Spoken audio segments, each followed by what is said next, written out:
एक शेर जंगल में राज क्यों करता है, क्या आप जानते हो? सबसे लंबा जानवर जिराफ, सबसे बड़ा हाथी, सबसे तेज भागने वाला चीता, सबसे चालाक लोमड़ी।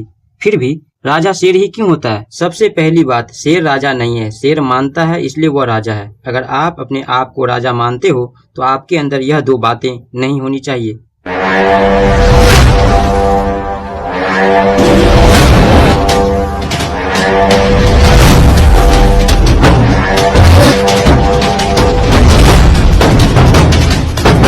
नंबर 1, डर। एक राजा कभी भी किसी जगह किसी वक्त डरता नहीं है। वह लड़ता है, मरता है, पर डरता नहीं है। उदाहरण के लिए, एक शेर शिकार करने से पहले ये नहीं सोचता है कि जिराफ कितना बड़ा है, हिरन कितना रफ्तार से भागता है, मेरा रफ्तार हिरन से कम है। वह सोचता है शिकार करना है तो शिकार करना है। वह हमेशा अपने काम से होने वाले फायदे के बारे में सोचता है, नुकसान के बारे में नहीं सोचता। जबकि हम इंसानों के साथ बिल्कुल उल्टा है। हम किसी काम के करने से पहले उस काम के नुकसानों के बारे में सोचने लगते हैं। हम ये नहीं सोचते हैं कि उस काम से हमें कितना फायदा हो सकता है, ना, हम डरते हैं और ये सोचते हैं कि ये काम से ये नुकसान हो सकता है, ये नुकसान हो सकता है, जिसके कारण वो काम हम कभी कर ही नहीं सकते। जिस दिन तुम अपने डर को अपने ईगो में बदल लोगे तो आपको बताने की जरूरत नहीं है कि एक इंसान का ईगो उससे क्या क्या करवा सकता है।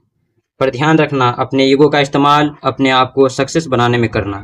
मैं फिर रिपीट कर रहा हूँ, एक इंसान का ईगो उससे कुछ भी करवा सकता है। तो अब प्लीज अपने आप को सक्सेस बनाने में इसका इस्तेमाल करें, गलत चीजों में बिल्कुल नहीं। नंबर 2, लालच। शेर कभी भी लालच नहीं करता।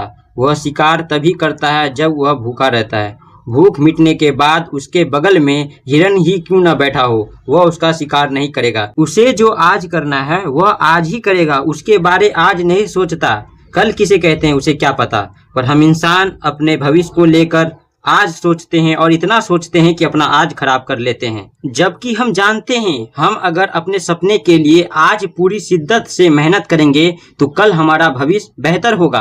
पर फिर भी हम अपने आज को लेकर आज सोचते हैं और कल को लेकर भी आज सोचते हैं। अगर मेरे बात से एग्री करते हो तो सब्सक्राइब करो यार।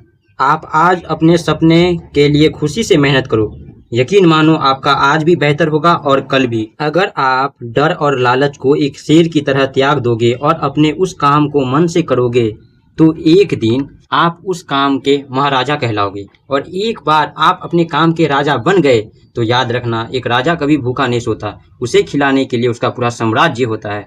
अब जो मैं कहने वाला हूँ उसे ध्यान से सुने। एक राजा के अंदर डर इस बात का होता है कि उसके द्वारा उठाए गए कदम से उसके परिवार को और उसके राज्य को कोई नुकसान ना हो। और वह लालच उस जगह करता है जहां उसके परिवार को और उसके राज्य को फायदा हो, पर सामने वाले को या किसी और को नुकसान ना हो। आपकी क्या राय है? कमेंट में जरूर बताएं।